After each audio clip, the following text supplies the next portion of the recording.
So as I was saying, we will have different aspects. Some of these may be familiar, but it's important to, when we discuss these things, to discuss them on the holistic, general overview. So we'll have an introduction to Dawah, which will go through sincerity, intention, understanding Dawah and its importance, Dawah in the Quran and Sunnah, and the obligation and rewards of Dawah. And we'll be focusing on Dawah because many people, they get a mixture between Dawah and, for example, what is known in Arabic as Islah, where you're correcting Muslims. So we're focusing on now, when we talk about Dawah in this workshop, we're talking about Dawah to non-Muslims. And as we go further into the presentation, we'll touch upon Dawah when it comes to tourists, or Dawah when it comes to non-Muslims. Because you in the Maldives, I'm based in Dubai, obviously I'm originally from the UK, but I've been for the last 30 years in Dubai, and as we go through the presentation, and shortly I'll give more of an introduction, we have a lot of opportunities, just like the Maldives, when it comes to tourism. Then we'll go through module 2, which is preparing for Dawah. What do we need? Understanding various principles, grasping the 5 pillars. One of the best ways, for example, to give Dawah to non-Muslims, when you're explaining, is through the 5 pillars of Islam, which we'll explain later. Then we'll go to module 3, which is some of the techniques, and then we'll go to module 4, inshallah, which is practical aspects of Dawah. There is a slide. Yes, excuse the embarrassing school picture. So I'm gonna, this is here for a reason, actually. It's not just to talk about my story, but my story has a connection also to Dawah, and we'll see why. So that's me, obviously. Before, this is actually when I became Muslim at the age of 14, almost 15. And this is obviously not because I'm special, this is because this is from Allah. But how does this connect to Dawah? In the lecture I gave yesterday, anybody was at the lecture yesterday? You were, obviously. He was there as well, mashallah. Do you remember how I connected my story to Dawah? How did I do that?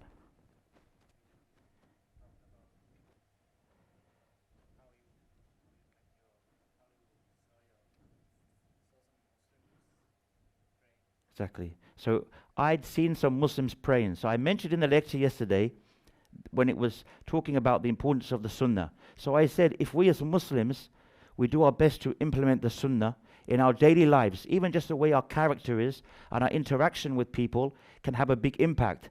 So I was a 14 or 15-year-old school child, teenager in the UK. And the last thing in the UK we think about as teenagers is religion. We don't care about it. It's very far from our mind. How did I then, and the area I was in was not an area that's known to be populated by Muslims, very few Muslims. So how did I become exposed to Islam? So I was at school. It was a lunch break. I'm walking down the corridor. I see some other non-Muslims outside of a classroom. So I said, what are you doing outside this classroom? You know, this is break time. We're supposed to be having fun, going to eat. Oh, they said, well, we're waiting for Muhammad and Adil and Hadil and Shahid. I said, what are they doing in the classroom? There's no classes. They said, they're praying. And as a teenager in the UK, I was praying. First of all, who prays? Unfortunately, we have that mentality. We've got better things to do. And first of all, I was completely struck. Why are they praying? So I went up to the door. I don't know what it's like nowadays in classrooms, but we had this small glass window. So I looked inside and I saw them praying. You know, they're doing sujood and ruku', and there's no idols, there's no pictures. So subhanAllah, something came in my heart. And I remember I went back, and I was saying this yesterday in the lecture, back in when I was this age, we didn't have YouTube and Google and tablets. So I went back to my grandfather's house, and he had this book that was about it's called the World Book of Facts. So it has a whole section on religion. So I went in there, and I looked at all the different religions. And sure, I found some things of different religions. They all call mostly to some good aspects of character. But the essential thing there on God Almighty, Allah being one, this is something that really struck me. So I researched more, and then I ended up taking my Shahada at the age of 14, almost 15. And the point here being is, just those Muslims being Muslims, just them practicing Islam normally, and they weren't particularly religious, They sometimes didn't even pray 5 times a day. The funny thing is, I became a Muslim, and I was giving them, quote unquote, Dawah Islah. So I became a Muslim, and it's time for lunch. Let's go and pray Dhuhr. They're like, no, it's time for food. The school bell would ring at the end of the day, and I'd say, let's go and pray Asr. And they'd be like, we're going to miss the bus. Even though in the UK we don't have a school bus system. So we have every 10 minutes, public buses come. So you miss one bus, 5-10 minutes, the next bus comes. But that's another story. So I ended up becoming a Muslim and trying to convince them to practice Islam. But the point is, because they, at one stage, practiced Islam just by being Muslims, this was one of the ways, which we'll discuss later, on how you can give da'wah. So after that, my journey was, after being Muslim for about 3 years, that's when I moved over to Dubai. I was looking to move to a Muslim country, so I went to Dubai. I did various things. During my journey, I did a bachelor's in Islamic studies, and I've also done a master's. This is related to da'wah and usul al-din. And current experiences with da'wah, and I'll be going into a bit more detail, but I work for an organization called the Islamic Information Center, which is part of an organization called Jam'iyyat Dar al-Bir, Dar al-Bir Society. It's a very big charity in Dubai, semi-government. And we have a center there. And actually, if you see the picture after my embarrassing school picture, you will see me standing there. You can see behind, it's not clearly, that was one of the events we've done, where we invite non-Muslim expats, many of them Europeans, to what we call Emirati Iftar experience. So even sometimes the way you word things in da'wah, maybe if you said to them Islamic fasting experience, they won't come. When you say an Emirati or a Maldivian traditional iftar experience, a lot of people are going to be interested. So these are some of the events we do. We have many different projects. As I go through the presentation, unfortunately I only have one copy, but I'll try and pass it around since there's not too many people. We have Qur'ans that are distributed through all of the hotels in the UAE. So tourists, every single hotel, when they open the drawer, they have a translated Quran in there. So I'm there. I'm the head of what we call cultural communication, which is basically a terminology for da'wah. And I've been there now. I'm also a TV presenter for Sharjah TV, the government of Sharjah, Islamic TV shows for the last 11 years. And who I'm not a big scholar, I'm not a big sheikh, I'm not an allama, nothing like this. I'm just someone that Allah blessed with becoming a Muslim, and also Allah blessed the fact that He gave me the ability and the blessing to work within da'wah. So I'm just trying to pass on some of the small experiences that I've gathered over time. So we have this is the introduction. This is where we talk about the concepts and the purpose of giving da'wah and its status and significance. I don't know if everyone can read that. That's mentioned in the Quran and Sunnah. And we're going to learn why da'wah is considered an obligation for Muslims as a whole. So it was narrated on the authority of Amir al-Mu'mineen, Abu Hafs, Umar ibn al-Khattab, who said, I heard the Messenger of Allah say, actions are judged by intention. Who knows this? Who knows this? You all know this famous hadith? إِنَّمَا الْأَعْمَالُ بِالنِّيَّاتِ. Very, very important hadith. Because who can tell me here, every act of worship we do requires 2 conditions to be accepted. Who knows those 2 conditions? I want to see the young guys answer. Anyone knows it? Niyyah, that's right. That's one of them. What's the second one? The ikhlas is the niyyah. Okay, so he's got it right indirectly. It has to be from the original meaning. It has to be upon the sunnah. So every single act of worship, good deed we do, sawm, sadaqah, salah, whatever it may be, has to have first what? The intention. As he said, ikhlas. So the intention is what? That's the important part of the intention, the ikhlas, the sincerity. So we have to have, every act we do has to be sincere, and it has to be upon the sunnah. So you may have someone who's very sincere. He may decide, he may be completely sincere to Allah, but he may decide, I want to do 5 rak'ah for dhuhr. His intention, no, he may be doing this out of sincerity. He may be doing this because he loves ibadah and he loves religion. I had a new Muslim recently contacted me from Russia. He became Muslim at our center. And he said to me, when I'm making this adhkar 33 times, subhanallah, alhamdulillah, la ilaha illallah, I feel like it's not enough. Can I do 50? I said, brother, I said, it's really good that you feel this, but these things are tawqifiyya, you know, like worship, we stop where the evidence is, where the revelation. But you can generally throughout your day, that is dhikr al-mutlaq, there is general remembrance. Driving your car, you can say subhanallah, alhamdulillah. But right after the prayer, you have to stick to this. So he was sincere, right? He had ikhlas for Allah. He wanted to do it for Allah. But where did he make the mistake? He wanted to, he wasn't following the sunnah by adding more. So this is very important. This hadith, as we continue, actions are judged by their motives or their intention, their niyyah. So each man will have what he intended. Whose migration was to Allah and His Messenger, his migration is to Allah and His Messenger. But he whose migration was from worldly thing, like a wife he might marry, his migration is to that for which he migrated. So intention is very important. When you're giving dawah, like everything, it shouldn't be for popularity, it shouldn't be for likes, it should be because your niyyah is for Allah and you want this person to be guided to Islam. So how can we define da'wah? What do you guys think about? If I say da'wah, what comes in your mind? Okay, anything else? So calling non-Muslims to Islam, that's good, because a lot of people, they think of da'wah, they think of correcting Muslims, which is a form of da'wah.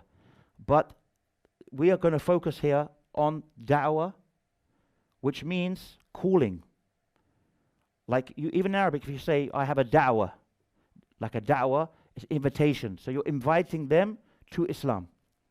So in Islamic context, it refers to inviting people to accept Islam and to know about Islam. Of course, we cannot, the result is not with us. And we'll discuss that. There's two concepts. But our duty is to convey the message. So, importance of da'wah. Da'wah is a vital component of Muslims' faith and practice. If you think about the Prophet ﷺ, his whole life was what? His whole life was da'wah. So it's not something that we just do time to time. We can choose to do it, we can choose not to do it. If we are trying to follow the way of the Prophet ﷺ, then we should be giving da'wah, because this was the essential message of the Prophet Muhammad, peace be upon him. So it's a vital component of a Muslim's faith and practice, and is considered an act of virtue and a way to, as I just mentioned, to emulate, to copy the Prophet ﷺ. And engaging in da'wah contributes to personal spiritual growth. Allah says in the Quran, who is better in statement, in speech, than the one who calls to Allah and says, indeed I am of the Muslims. So giving da'wah is something that will increase your iman as well. It also plays a critical role in dispelling misconceptions. So now we're in a modern time where so-called Muslims do certain acts in the name of Islam. So when you're giving da'wah, it's a very good way to clear and show true Islam. As I mentioned in yesterday's lecture, that a lot of the time when it comes to our character, us having good character itself is a very good, strong form of da'wah. You may find people who, for example, I can speak from experience. We've had many Europeans and other nationalities in Dubai, when they come to the center and they say, I want to become Muslim. You'd be surprised. Some of them say, without mentioning the country, you know, I was in such and such country, very close to UAE, very religious. You would imagine that if they're going to become Muslim, they'll become Muslim in this country. They said, but we didn't become Muslim. Why? We didn't feel that the way that the people treated us was friendly. When they came to Dubai, for example, and they saw that the people interacting with them, and they felt that they had this better experience from the character, they said, then I felt I was ready to become a Muslim. So the person's character is very important. And I said yesterday, if you see somebody who looks very religious, and he says, you know, I'm following the Sunnah and I'm following the Quran, but his attitude and his behavior is the opposite. He's always aggressive. So that, you know, this person in reality is not following the Quran and Sunnah. As a practicing Muslim, we should be, people should look at us and they shouldn't feel apprehensive. They should feel I want to come and speak to us. We should be, practicing Muslims should be the best in behavior to Muslims, to non-Muslims, and we should be the ones that people want to come to. So if you see a practicing Muslim, people, whether they're Muslim or non-Muslim, they don't want to be near this person, this shows that they're not really practicing Islam correctly. And like I said, it plays a critical role in dispelling the misconceptions. And that was the verse I mentioned. Who is better in speech from the one or for who calls to the way of his Lord and does good deeds and says, I am from amongst the Muslims. So Allah is saying, if you give da'wah and you call people to Islam, Allah is saying, and who is better? And this is an example to say there is nobody better. So we have different forms of da'wah, informal da'wah. So this occurs in daily interactions with friends, family, colleagues, where practicing Muslims demonstrate Islamic principles through their behavior and their conversations. Like I just mentioned, by our character, by interaction with people, this is indirect da'wah. So you just having the intention that I want to practice Islam and be a good Muslim can result in being indirect da'wah. And as I mentioned in the beginning, my school friends, to them, even they may have no intention, this was some kind of indirect or informal da'wah. Then there has organized da'wah, which maybe many of you in the ministry or the NGOs would be hopefully involved in. And this is where you have structured activities like lectures, distributing Islamic literature, and using media platforms. And I will, hopefully later on, I will have this to go around. This is an example of the kind of things that can be done. And we have a whole slide later on where you have leaflets for them, for people to take away. And we'll break that down later on, inshallah. Digital da'wah. This is what is really needed now, right? People now, unfortunately, to some extent, there's positives and negatives, spend so much time on TikTok and Instagram and all these social media platforms. This is where, and anyone who's used this, anyone who's used any of these platforms will know there's some good things, but there's a lot of bad things. So we need to, for lack of better words, combat that. So if we know now that everyone is using these social media, we cannot take the attitude of, oh no, social media is not good, we should stay away from it. Because if you don't share good things on social media, then everybody will just share bad things. So this is a very important part of da'wah now. So you have a lot of you young guys now, right, who may be involved using these kind of applications. Maybe some of you will study things like media, graphic design, digital. This is where website design, this is where you guys can have a real big impact. And generally the youth of today, they have more understanding than the older generation when it comes to this kind of digital da'wah. So this is very important. And as we can see, social media platforms, blogs, podcasts have become popular methods. So, scope. Is da'wah exclusively for a certain kind of da'wah? No. We can see here it can be adapted to various contexts and audiences. It's not a one-size-fits-all approach and should be tailored to meet the understanding and backgrounds of different individuals. It includes addressing questions and challenges that may arise, providing clear and compassionate answers that reflect the wisdom of Islamic teachings. So what we have here is you don't have one kind of da'wah for everybody. And that's just like we talk about social media. If you know that the youth are on social media, then you cater for that. If you know, for example, that in this situation in the Maldives or in Dubai, you have a lot of tourists, you do your best to cater your da'wah to those tourists. So you don't have one size fits all da'wah. And that's even if anyone who studies, and maybe some of you, I don't know, maybe some of you will study or are studying Islamic studies, even when you study like usul da'wah or the principles of da'wah, and any proper education of usul da'wah or any books you see from the scholars, even classical scholars, not even nowadays, they always tell you that one of the things you need to know is the hal or the situation of the mad'u, the one you're calling. You have to know their situation. So when you're giving da'wah to the general public, to tourists, etc., you need to know their general situation, try and know their background they're coming from, so that you understand and you can adapt your da'wah for that. So da'wah in the Quran and Sunnah. So we have most of our essential aspects that we have are taken from the Quran and Sunnah. And these are, as it says here, these are our spiritual foundations of da'wah. These are spiritual foundations of da'wah. So the Prophet ﷺ said, and from the Quran, and as we go on, we'll see various texts that are going to show us, inshallah. So da'wah in the Quran. So I'll go through this quickly in English, but it's important that we know this. And some of us may know these things, but we always need a reminder. So Surah An-Nahl, invite to the way of your Lord, and the minister mentioned this part of this verse, with wisdom and hasana, good instruction, and argue or debate, jadilun billati hiya ahsan, them in the way that is best. Indeed, your Lord is most knowing of who has strayed from his way, and is most knowing of who is rightly guided. So this is very important, because imagine now you see a non-Muslim, and you go to this non-Muslim, and you're not speaking to him or her with wisdom. Will they accept the message? No. Allah is saying, call with wisdom and good instruction. So if you go to the person and you're not speaking to them with wisdom in a nice way, debating them. So you see people sometimes in da'wah, they may give da'wah to somebody and the non-Muslim doesn't understand the concept. To us as Muslims, Tawheed is clear. We say to ourselves, how can anybody not believe in Tawheed, right? How can anybody not worship Allah alone?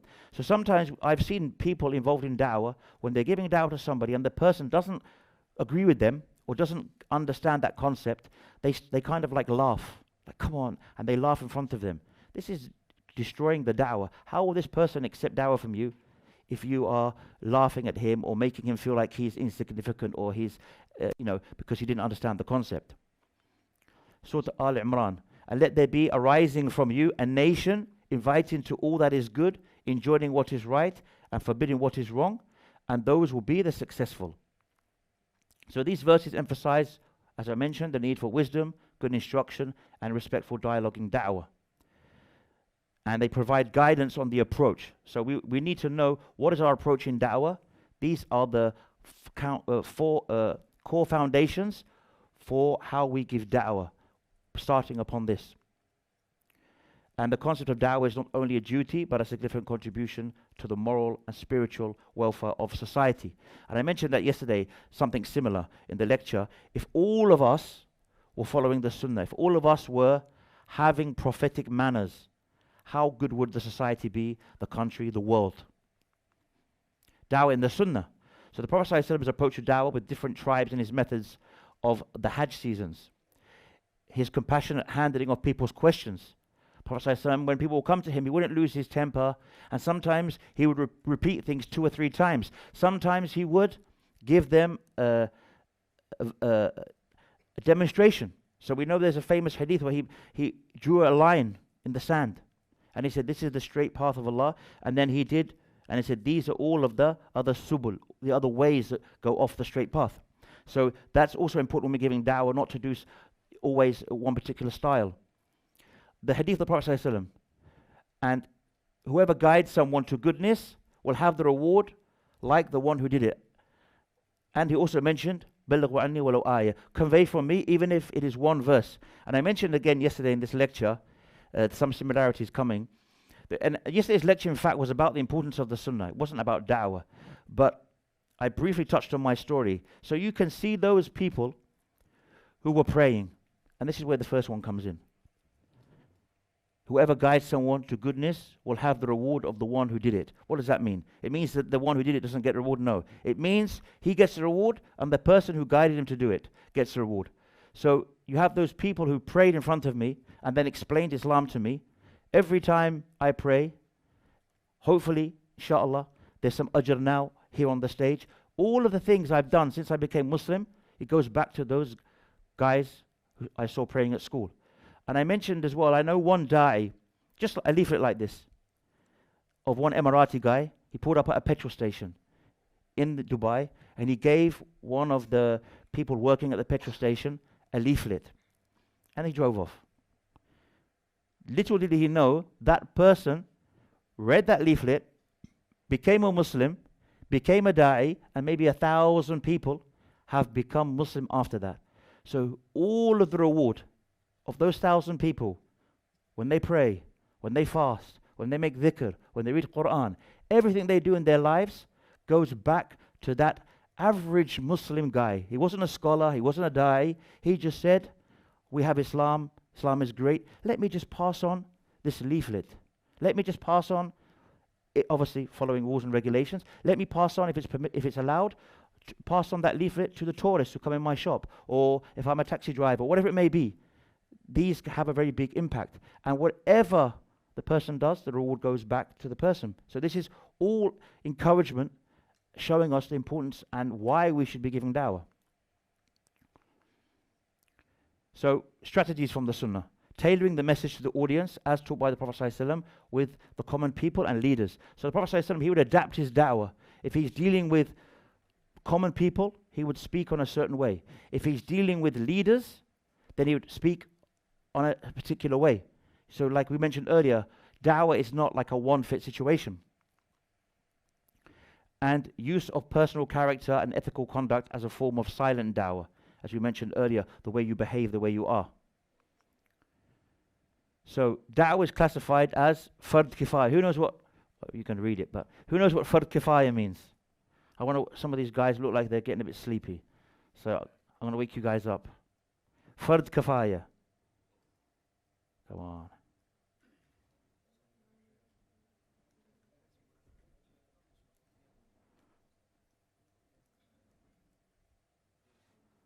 No problem.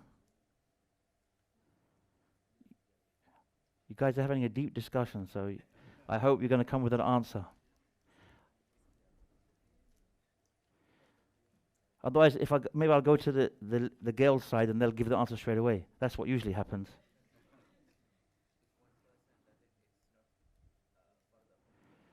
Almost. Brother said if one person does it, it's not fard on the others. It may be one person, it may be more. If enough people are fulfilling the obligation, then the ithm or the sin drops from the rest. So da'wah is classified as fard kifaya, meaning it is a communal obligation that falls upon the Muslim community as a whole. This type of obligation is unique because it's performed by a sufficient number of the community members. The duty is lifted from the rest. I want to ask, I'll keep going to the young guys. I want to ask this middle table now. Do you feel in the Maldives, as a general, as individuals, do you feel that da'wah is being fulfilled? Do you feel that everyone, you guys have lifted the blame and done the fard kifaya? Probably not, right? So this is good for us to see as well. So because what happens is, so the essence of fard kifaya is that it aims to ensure that the essential aspects of da'wah are carried out sufficiently within the community, ensuring that the message of Islam is adequately conveyed to both Muslims, or here we're focusing on non-Muslims, and if no one or not enough people in the community engage in da'wah, then the entire community is considered sinful for neglecting this duty, and then it becomes fard ain. If nobody was doing it, or it's not being done anywhere near enough, it becomes fard ain. So under this specific circumstances, da'wah can become fard ain. And if I remember correctly, many, many years ago, because the Sheikh, may Allah have mercy on him, passed away, Sheikh bin Baz was asked about da'wah, and he felt it was, he said, in our times. Now I think the Sheikh possibly died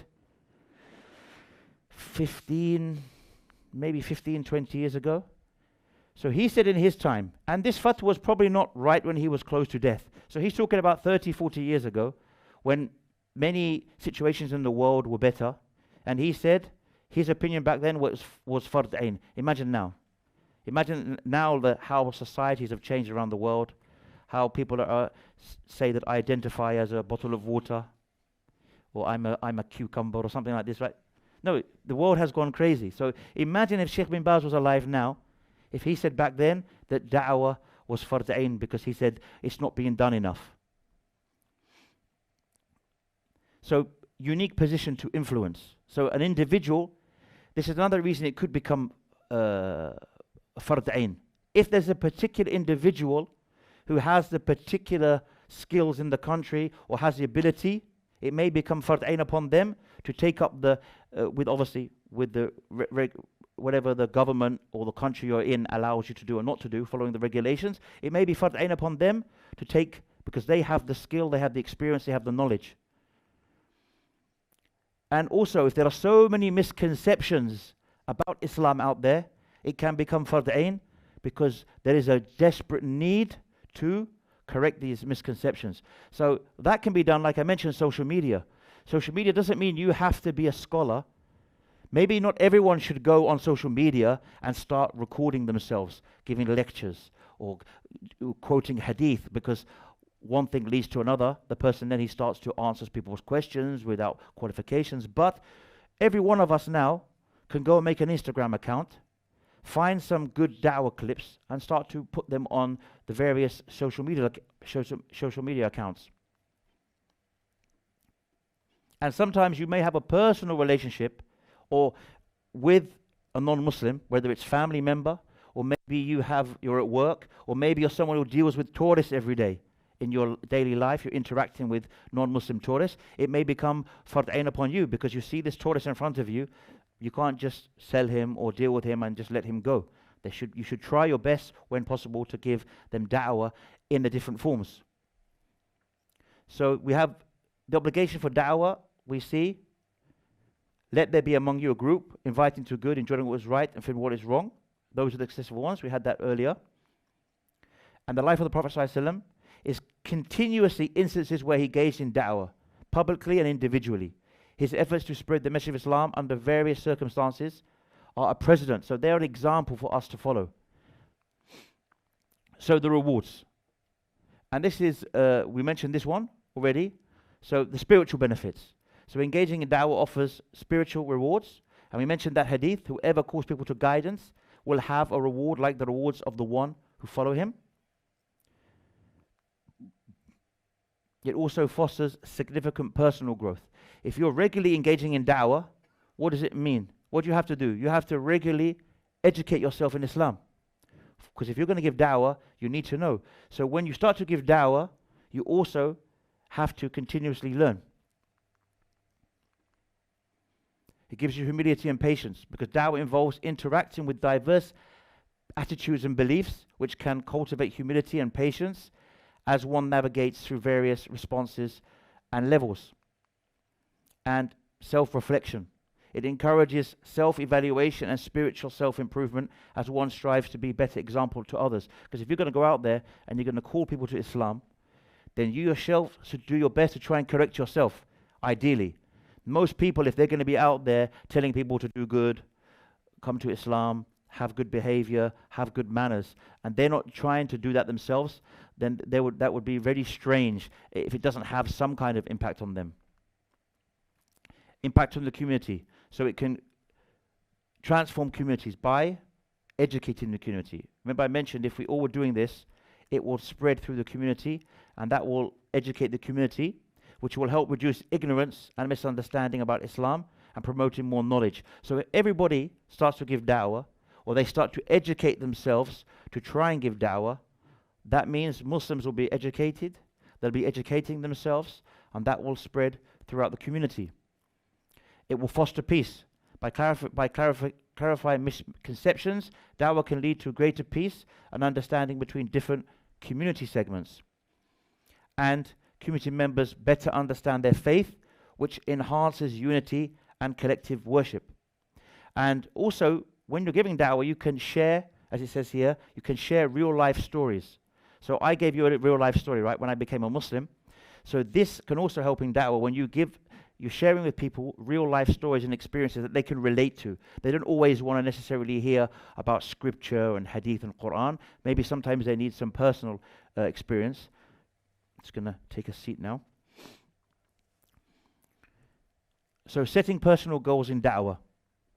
So it's essential for individuals engaging in da'wah to set achievable goals. So someone may say, how do I start giving da'wah? Should I just go in there and start memorizing biblical verses and going to some deep studies of other religions? So the best way is to start small. So you put yourself like anything. Anyone who's doing project management or any kind of other studies, you have to set yourselves objectives that you can manage. You don't put objectives, even if you're going into business or education, whatever it may be, you never set targets that you can't achieve. You start with small objectives that you can achieve, and that can be, for example, discussing a hadith with a friend or a colleague or a non-Muslim tourist or whatever it may be, or inviting them to come to some kind of event. It should be suitable to the people. So they should be tailored to individual capabilities and life circumstances to be realistic and sustainable. Continual learning. If you're not continually learning, you won't be able to give da'wah effectively. So this is very important. Continuous education of yourself is crucial for effective da'wah. Staying informed. Regular study of Islamic texts and contemporary issues allows one to provide relevant and accurate information. And seeking knowledge, attending lectures, participating in study circles, consulting with more knowledgeable individuals helps deepen one's understanding and effectiveness in da'wah. Sometimes what happens in da'wah is that people will get a bit of knowledge, they will get there in the platform, and they will delve into things that they're not qualified, or they'll start getting into debates. And one of the things that is quite common nowadays is people, they watch a lot of debates. And if you check with the scholars, should I be watching debates? So you have like a Christian debating with a Muslim, or an atheist debating with a Muslim. Most of those scholars will tell you, you should not be watching that, or those debates shouldn't take place. I'll tell you why. In a debate situation, it's not always the person who's actually upon the truth that wins the debate. Sometimes the person can just be a very passionate speaker, a very loud speaker, and the other person is less passionate, or he's a bit shy. So to the audience, this person's very loud and he's talking over this person. So to them it looks like he won the debate. In reality, maybe his argument was very weak. So that person who sits there and watches these kind of debates may leave with more doubt than benefit. So when you ask the scholars, should we watch these debates between Muslims and Christians and atheists, that sometimes you see them, for example, in the UK, we have a famous place called Speaker's Corner, where people just go and anybody can speak about whatever he likes to speak. You'll see that the scholars say people shouldn't be going there and doing these debates. And even I've seen some of these ones, and sometimes the debate gets cut off in the middle. So the Muslim, he didn't even get the chance to reply to this false accusation that the non-Muslim may have made about Islam or the Prophet ﷺ. He didn't get a chance to reply because the debate was cut off. But for those people who left, it could have planted some doubt in their minds. Chill. Understand the two concepts. What do I mean by chill here? People, they say they're giving da'wah. They can get very excited and say, he's got to, he understands it now. I've explained it to him. He has to take shahada right now. Or they become very enthusiastic. And that happens sometimes. Sometimes you may explain Islam to a person. One thing I did actually, which I didn't mention, before I was working for the Islamic Information Center, I was working for Dubai government for the Ministry of Tourism for 9 years.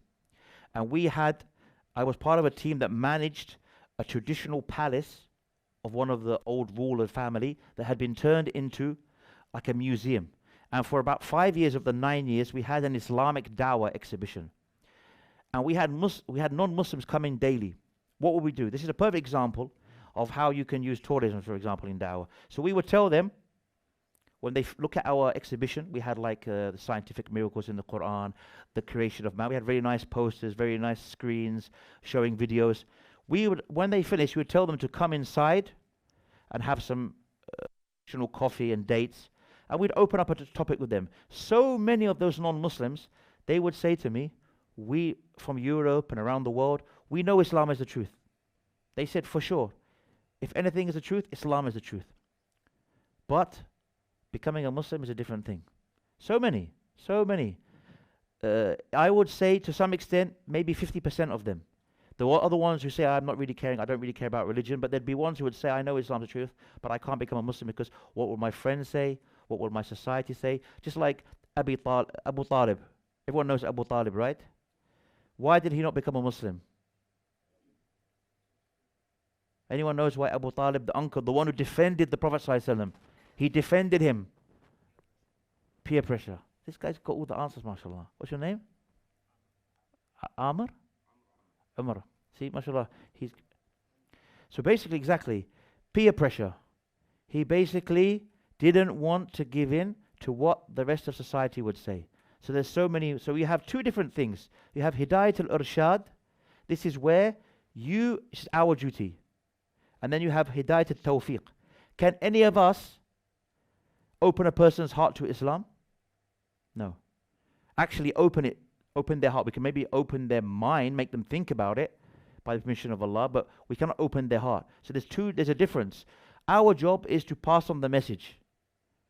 Allah opens their heart to accept the message. So there's two different things. We should understand that you may give someone da'wah. They may agree with you on every principle. It may be frustrating. I had my own brother. One time, uh, don't publish this though, because he won't be very happy. Came to me and said to me, he actually visited me in Dubai. He came to that exhibition we used to have when I worked for the Ministry of Tourism. He saw everything. I gave him some books. He went home. We were chatting on WhatsApp, and he said to me one day, I believe everything I've read. So I had just been talking to him about some statistics that in the UK, there's about they did a study in the UK from the year 2000 to 2010. Every year, officially, this means that there are many people who they become Muslim, but they don't register in a mosque or something. There were 5,000 British people between 2000 and 2010 every year, on average, becoming Muslim. 5,000. And the majority were what? Educated, career, good positions, career, women, English women.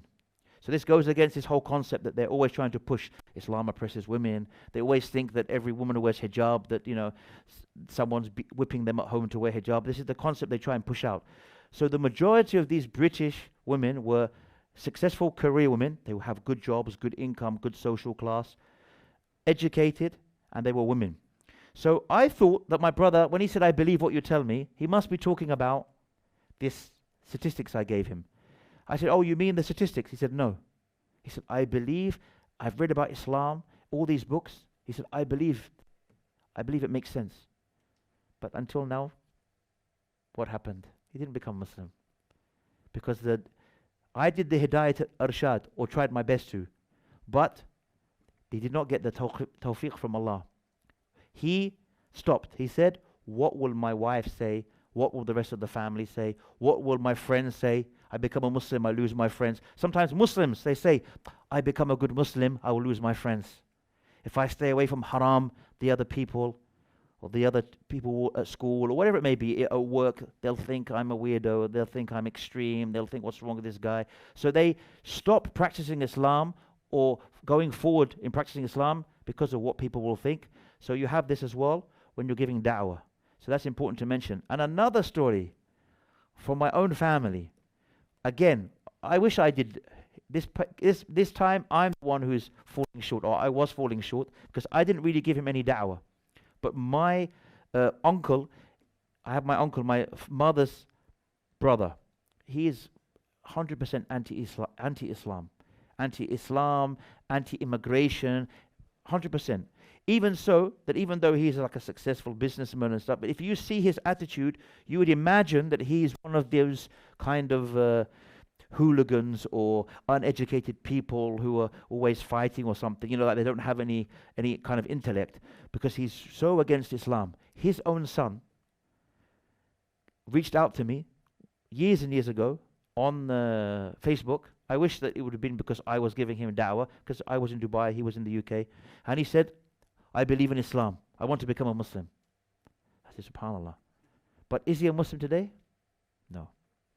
Soon as I start to reach out to him, the weakness comes in. Shaitan. We all know that we have what's called a qareen. Each one of us, we have a shaitan with us, even if we don't know. That's why sometimes you want to do something good, some thought comes in your mind to do something bad.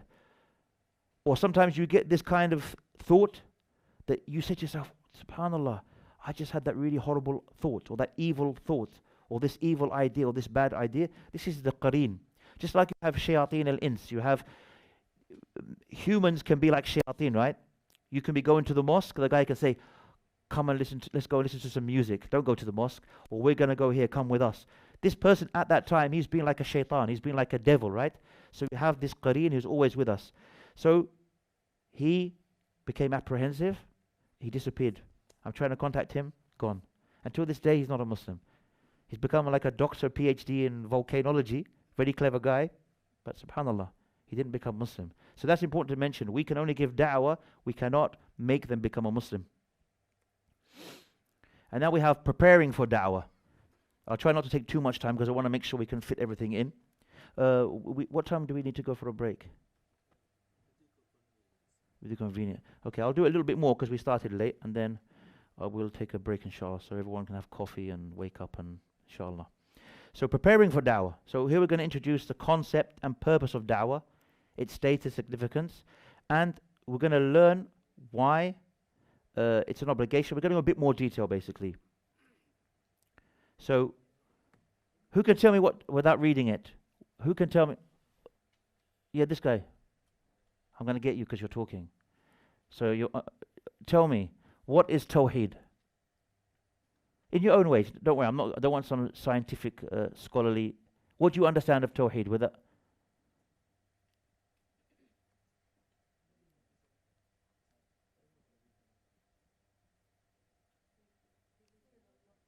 Say again? Fear Allah? Belief in Allah. Sorry, yeah, belief in Allah. That's correct. It's belief in Allah. It's more detailed, but generally Tawheed, it means oneness of Allah. What's number one in your language? Okay, it's a bit like Hindi, huh? I thought maybe it's some words you have Arabic. I could understand some of, mashallah, the minister's words. Yeah, there were some words. So anyway, yeah. So it's like when you say in Arabic, wahid, one, right? So Tawheed means the oneness of Allah. And first thing you should give da'wah to is Tawheed. People now, they get involved in, like, you might find a person, he doesn't really know Tawheed properly, but he'll get involved in, he'll go there and read all the things in the Bible and say, I will give da'wah by quoting non-stop the mistakes in the Bible. Our da'wah should always be Tawheed. And just to explain in more detail, this oneness of Allah is generally divided into 3 categories. And why is this important? Somebody may say, I thought we're giving da'wah to non-Muslims. Why are you educating us in, definitions of Tawheed? Because when you're giving da'wah, your da'wah will have to also cover these things. Because Tawheed al-Rububiyyah, for example, belief in the one and only Lordship of Allah. He is the creator, provider, and sustainer of the universe. The Quraysh, let's go back to the time of the Prophet ﷺ. Did they believe in Tawheed al-Rububiyyah? Yes. It says in the Quran, if you ask them who created the heavens and the earth, they will say, Allah. Or when it talks about the idols, they will say, لا نعبدهم إلا يقربونا إلى الله زلفى. We don't worship them except that they take us closer to Allah. So they believe that Allah was the Rabb, the one who created, the one who provides, the sustainer. But the issue was what? In the third one here, Tawheed al-Ibadah. Belief that Allah is the only one worthy of worship. And all acts of worship should be directed solely to Him. If we were to say that Tawheed al-Rububiyyah is enough, maybe everybody would be Muslim. You could ask many religions, they will say, yes, we believe that ultimately there is an ultimate creator, and He is the main, He is the ultimate God, and He is the creator, the sustainer. But where do they become, where is the difference between them, the belief making them that they cannot be considered to be true believers? Because of the other aspects. Either Tawheed al-Ibadah or Tawheed al-Asma wa Sifat. Belief in the uniqueness of Allah's Asma, which means names, and Sifat, attributes. So Allah is perfect, none of His creation shares His entirety. So I can be kind, right? And Sheikh Mati' can be merciful. And all of you can have knowledge, but none of you can be the all-merciful, the all-knowing, the all-kind. This is only for Allah. But there are people who believe, and maybe there's even some Muslims, may Allah guide them back, but there are many non-Muslims who believe, yes, Allah is the creator. Yes, we should worship Allah, but these saints, or these prophets, or these holy people, they have the knowledge of the unseen. Or if we go to this grave and we make dua to this grave, because he was a pious man, our dua will be accepted easier. And you see people even now going to Mecca and Medina, and they may go to the graves, or they may go and I've even seen when I went for Umrah, someone having a piece of paper and they're putting it through the fence of the grave on Uhud, thinking that it's a piece of paper. This is the level. It's one thing making dua, that's bad enough. They're putting a piece of paper through the fence, so that paper drops on the floor. I don't know what they thought. SubhanAllah, the Sahabi will come from the grave and read the paper and go back. SubhanAllah, but this exists. So this is why when we're giving da'wah, we have to know these. We have to know as ourselves, for Muslims, these categories of Tawheed. This is super important. So every Muslim must know these categories of Tawheed. But when we're giving da'wah, it's important also that we use it in our da'wah, because like I said, somebody may turn around and say to you, yes, I believe in Allah. He's the creator, the sustainer, Al-Rabb, Al-Mudabbir, everything. And you'll say, oh, okay, mashallah, you're a Muslim. But then if he doesn't believe that Allah should be worshipped alone, this is the problem. So again, as I explained, it's the core Islamic message. So Tawheed is the message of all prophets sent by Allah. Every da'wah effort should start with the explanation of Tawheed, because understanding, accepting this principle is key to accepting Islam. Anyone who truly becomes a Muslim, they have to know this, understand this. So you may find someone who says, I become Muslim, but he may have a concept. I met people that, they said, yes, I'm a Muslim. But he has a picture of Jesus on his WhatsApp. Because when the person gave da'wah, they did not explain the Tawheed al-Ibadah. They said Allah is one, He's the creator, He sent down the Quran. The person said, yes, this really sounds good. So he became a Muslim, in theory. But no one explained to him, oh, by the way, which is one of the most important things when you're talking to a non-Muslim who's a Christian, for example, Isa, alayhi salam, Jesus, peace be upon him, was a great prophet like all of the prophets, but he wasn't the Son of God. You cannot pray to him, you cannot worship him. So this is an example, and I've seen this happen several times. I've come across this, where the person's become a Muslim. He may be going to the mosque and praying, but he still thinks that Jesus is the Son of God. He just thought that this is an updated, better version of Christianity. No one told him that. What's the failure here of the da'i, right? Of the person giving da'wah. Foundation, Tawheed is the foundation of the Muslim faith. The acceptance and understanding of Tawheed influences all aspects of Muslims' life and actions. It shapes our worldview, our ethics and behavior, and it means it's an absolute vital concept to give da'wah with Tawheed. Avoiding shirk. Again, we just mentioned. Shirk is what? Some people say, now why do we have to go into these details? You find some people nowadays, they say, you know, we're always talking about aqeedah, studying aqeedah. Isn't it just clear? Allah's one, don't do this, end of story. But there are so many aspects that people fall into that just, if you don't know, for example, somebody might say, why are we studying what is shirk? Or why do we mention this? If you don't know what is bad, how will you know what is good? And vice versa. In fact, one of the companions, he went and he said, I used to ask the Messenger of Allah, people used to ask the Messenger of Allah about the good things. I used to ask him about the bad things, the evil things, so I could avoid them. So just as we have to learn about what is good, we have to know what is bad as well. So we have to understand what is shirk, associating partners with Allah in His lordship, in His names, in His attributes, or worship. And this gives examples, as I mentioned, worshipping idols, believing in other gods with Allah, or, that was we mentioned, asma wa sifat, names and attributes, attributing divine qualities to humans. So this is why these things we have to know them. The consequences of shirk. Shirk is the gravest sin in Islam and negates the very essence of Tawheed. It is essential for those engaged in da'wah to explain the dangers of shirk, to ensure the oneness of Allah is properly understood and revered. And it's also a preventative measure. Avoiding shirk involves regular education about Tawheed and consistent self-reflection to ensure one's beliefs and practices align with the principles of Islamic monotheism. Now somebody may say, come on, we're Muslims, we pray 5 times a day, we understand 100% about Tawheed, we don't need to learn about shirk. And the same guy, he may be talking with his friends and say, I swear on my mother's life, it wasn't me. There you go. He's committed minor shirk. By swear, what did the Prophet ﷺ say? He said, whoever is going to swear, they should swear by Allah. And in another hadith he mentions, whoever has sworn by other than Allah has committed shirk. Is it major shirk, like worshipping other than Allah? No. But he's sworn by something other than Allah. So we see this in everyday practices. Many Muslims, they do things, they may believe in superstition. I've seen some Muslims, they believe they walk under a ladder, like in the West, this is bad luck. Or if this mirror breaks, or there's other things. I'm sure each country has some of their own superstitions. You have a superstition, if I do this, something bad will happen to me. You're not understanding Tawheed properly, and you're falling into some kind of minor shirk at the very least. So this is why it's important for us to learn. We can never be too educated in these kind of things, and especially if you're going to be giving da'wah.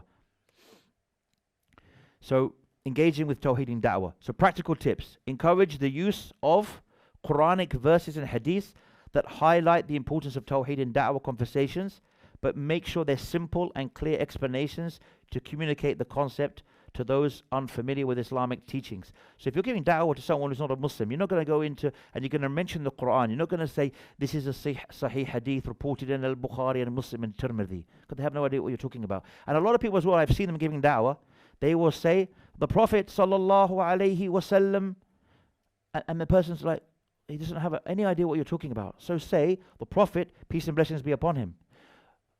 They say Allah, they might say Allah subhanahu wa ta'ala, he created us. This non-Muslim, he doesn't know what subhanahu wa ta'ala means. You're going to confuse him. Say Allah, our creator, may he be glorified, for example. He created us. So it's important to use explanations, but again, focusing as much as you can. Bring the Quran to them. Don't say, oh, they're not Muslims, why should I mention the Quran to them? Why should I mention hadith? Make sure we do our best. Also, real life applications.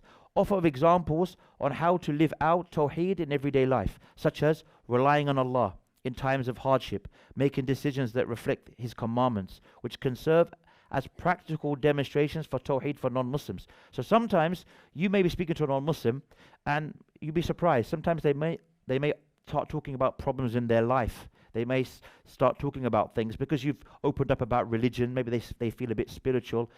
We've had non-Muslims, they start talking about problems in their life. When I was a child, or I had a hard upbringing. You can give examples of, in the Quran, it says, Inna Allah ma'as sabirin, that Allah is indeed with those who are patient. Or we believe as Muslims that when you're a believer, every sickness, every hardship, even if your finger is pricked by a thorn, like a rose, you have the thorn, small prick, any small pain, that it is a way, and you're patient, that is a way for your sins to be forgiven. So you can give even examples like this. It doesn't have to be because they're non-Muslims. You have to always change your da'wah just to fit in with what they're used to. You can use our teachings to educate them. The 5 pillars of Islam and the 6 pillars of faith. So maybe after this we can go to the break. This is very essential when it comes to Tawheed as well. You'll cover this when you're giving da'wah. So sometimes people, they may give da'wah, they may focus only about, did you know that the Prophet Muhammad, peace be upon him, he did this and he did that, and they mention about good character, which is good. Or they may go into, like I said, comparative religion.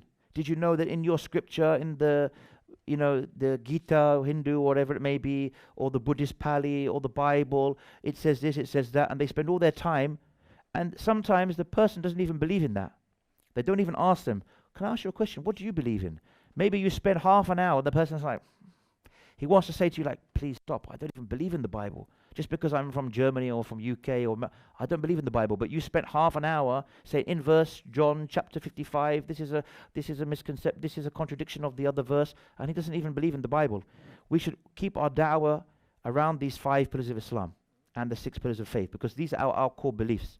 And this is what you need, by the way. If anyone ever said to you, explain to me what Islam is.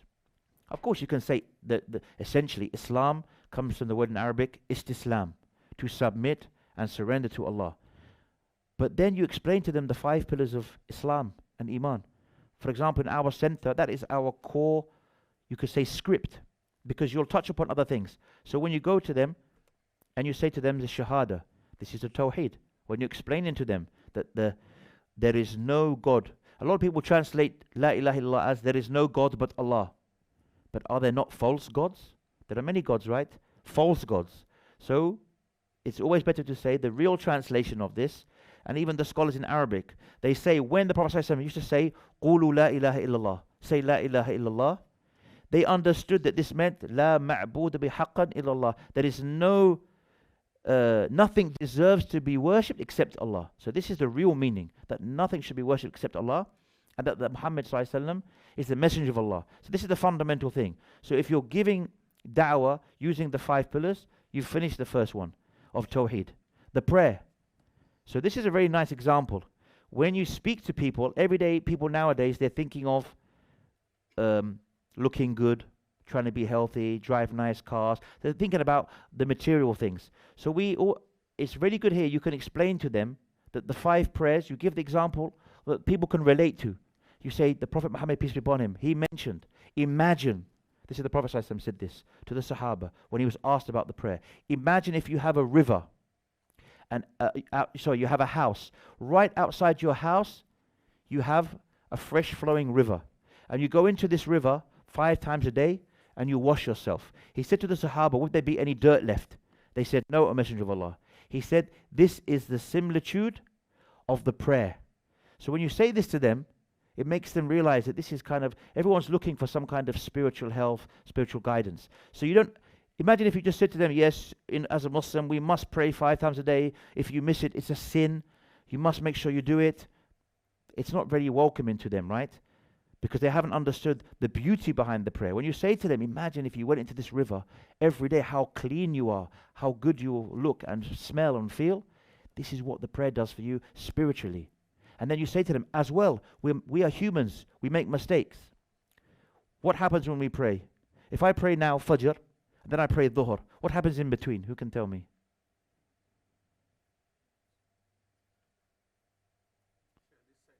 Yeah, they can speak in a poem. Anyone knows? Between Fajr and Dhuhr and Asr and Maghrib and Isha, when we do these prayers, what happens in between?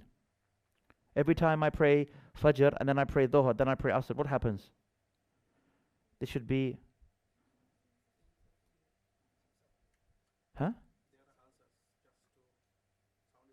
Yeah, I can't hear, so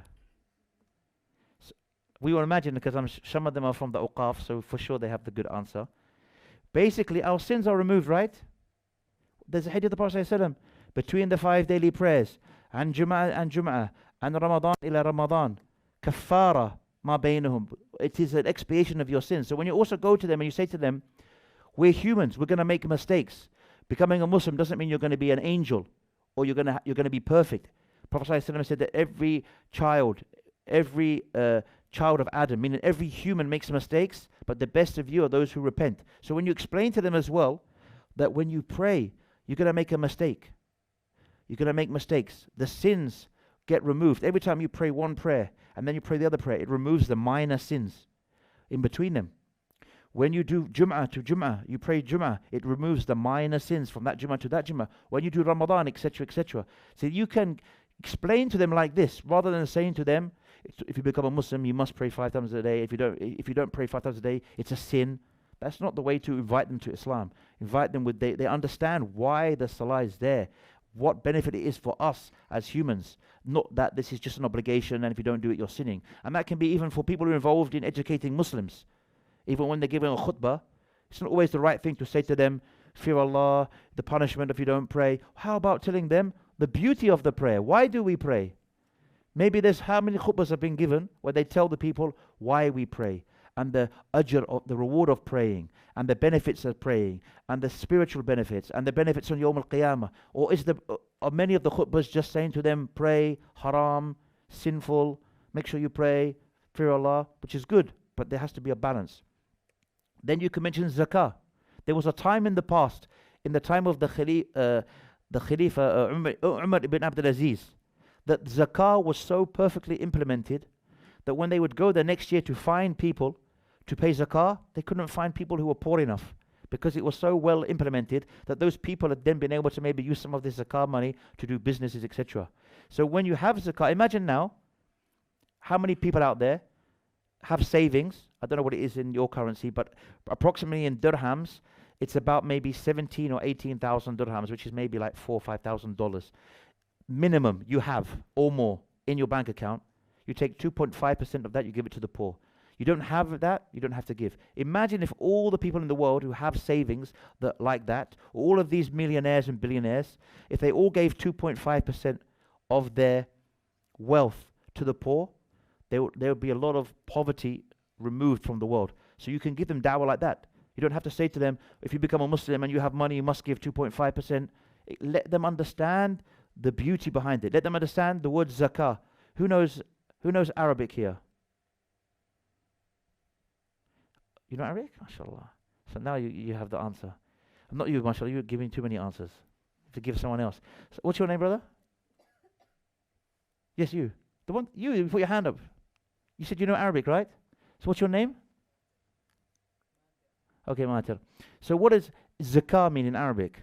Or where does it come from as an origin? The sadaqah is a form of sadaqah is a form of charity. When you think of zakah, yeah, like the linguistic meaning, maybe it's a bit advanced. Okay, any of you, what's his name again? Matir? Mater. Like coming from like the rain? Mater, no? Ah, I thought like Mutiya, another version of Mutiya. So, have you memorized a lot of the Quran? Okay, because I was going to say there's a verse in the Quran that says, do not make like, فَلَا تَزَكُّوا أَنفُسَكُمْ. Don't like make tazkiyah for yourself. Like say that I am this and I am that. So basically zakah, it comes back to like purifying your wealth. So you can give them da'wah and saying, zakah is there to purify your wealth. This is, what do you mean by that? Maybe sometimes you earned your money, not necessarily haram. Maybe you're a salesman and you kind of exaggerated on the quality of the product to make that sale, or you kind of pushed them and you were a bit kind of dishonest and you earn your money like that, right? So when you give zakah, when you have these savings, it's a way to like purify yourself from the mistakes in your income. Maybe sometimes you have money and you spend it a bit extravagantly. So you explain to them how the zakah, again, it comes back to us. It's not just obligation, wajib, fard, haram, fard. If you do it, you're rewarded. If you leave it, you're sinned. You can explain it to them like this. Fasting. So people say, again, why do we fast? Who knows why we fast? What's the reason why we fast? I can hear answers, but I can't hear at the same time. But I can just know the answers are there. Why do we fast? It's actually a verse in the Quran that tells us why we fast. I'm sure there's many people who know it. Right? They're having like a discussion, so I'll wait for the answer. No, it's good. They're having a discussion. We should have a timer, like clock. Huh? He said something. Yes. See, they got it, alhamdulillah. يا أيها الذين آمنوا كتب عليكم الصيام كما كتب على الذين من قبلكم لعلكم تتقون. Now there's another question now. What does this word لعلكم تتقون mean?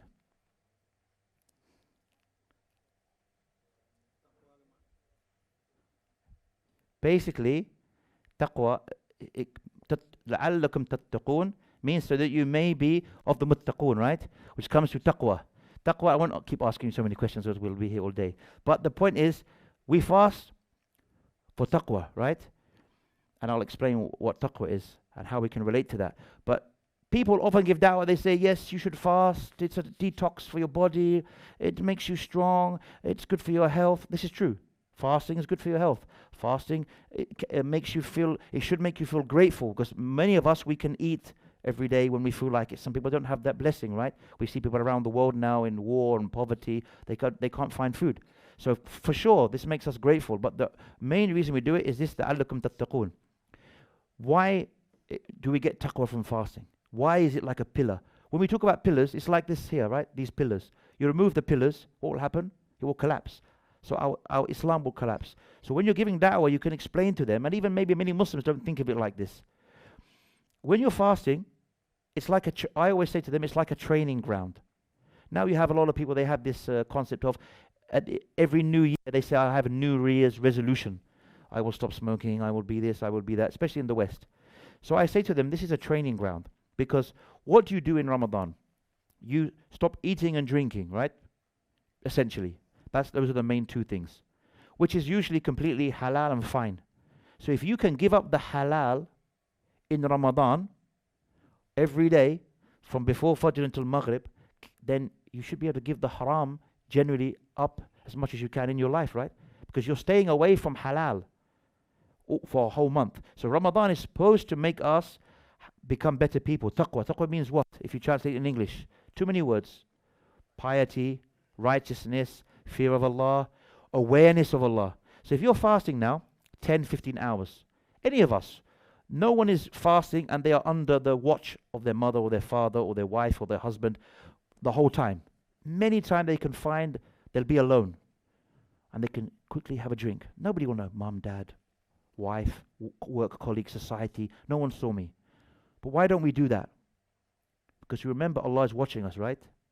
So we are supposed to, and I address myself to be honest before anyone else, we are supposed to use that concept for everything in our life. So Ramadan, you can explain to them that Ramadan is there to make you a better person. And then Hajj, I usually like to use this as an example because we explain to them, we bring it back to Ibrahim alayhi salam. And one thing that we have a common thing with, for example, Jews and Christians, Ahl al-Kitab, is they believe in Ibrahim alayhi salam. So sometimes you can use Ibrahim alayhi salam as something that will really grab their attention. So you say to them, so I usually say to them, you've seen in Mecca the cube-shaped building in Mecca covered in a black cloth. This was built by the Prophet Abraham and his son, the Prophet Ismail. We have to go there once in a lifetime if we have the physical and the financial ability. So you can connect that to Ibrahim alayhi salam. If you just said to them, this is the first ever house of worship built for worship, we have to go there. If you're a Muslim, you go there once in your lifetime. Maybe they will not feel a dawah message. But when you say to them, this was built by Ibrahim alayhi salam, Abraham, automatically you have a good conversation for da'wah. And then you have the 6 pillars of Iman. Because interesting concept as well that maybe people don't think of, and I'll, inshallah, maybe like another 5 minutes if I finish, we'll go for a break, inshallah. Another interesting concept people don't realize, even us as Muslims, is there's a difference between the pillars of Islam and Iman, not just in the definition. The pillars of Islam are all what? Physical actions, right? They have an external manifestation. We have to do something. So is it enough for me to say La ilaha illallah Muhammad Rasulullah in my heart? No, I have to physically say it, right? Is it enough for me to believe in the pillar of Islam of praying 5 times a day? No, I have to physically pray. If I qualify to give zakah, I have to physically give zakah. I have to physically fast. I have to physically go to Mecca for the pilgrimage. The pillars of Iman are internal. So belief in Allah, we know about belief in Allah, but in this particular, there is no particular act of worship necessarily to show that you believe in Allah's names and attributes, for example. Belief in angels. There's no particular act of worship that we physically do that shows we believe in angels. It's in our heart. Again, divine books. There's no, you could say we read the Quran, but there's not a particular act of worship we have to do necessarily, apart from the prayer, where it shows that person automatically will know that this person believes that Allah also revealed the original Injil and Torah. There's nothing that we do that shows that, but we have to believe that. And then usually, of course, you're explaining to them, again, about the books, that all revelations came from Allah, but the other revelations have been changed. The Quran is the final revelation. This is how we would introduce the Quran to them. So you can do that just by using the 5 pillars of Islam, the 6 pillars of Iman. You can cover more than enough da'wah. You're covering the divine books. Then you go into the belief in the prophets. This is where you explain to them that all prophets came with La ilaha illallah. Jesus didn't come with Christianity. This is a name that was made up way after him. There was no Judaism, something that came from the house of Judah way after. So you can explain to them that all prophets, from the very first prophet to the last, they all came with the same message. There was no different messages. How can Allah send one prophet to say there is one God, and then a prophet to say, actually, he is one, but he's 3, and he's 3, and he's 1, but don't ask how, because we don't know. No, from the very beginning, one message, all the prophets. So this is just our basic beliefs. It's more than enough to give da'wah. Belief in the day of judgment. Again, people say, what about these people? They do these crimes, they get away with it. We explain to them, day of judgment. Everybody will be resurrected. You'll be judged. Did you have the correct belief or the incorrect belief? Did you do good deeds or bad deeds? Belief in predestination. So we explain to them that whatever happens for a reason. We might not understand the wisdom, but there's nothing that Allah has created which is pure evil. There is something in there. To us, it may be a disaster, a natural disaster, a plane crash, whatever it may be. But we believe that if it happened, there is some wisdom behind Allah allowing this to happen, even if we don't understand it. And inshallah, we'll take a pause there.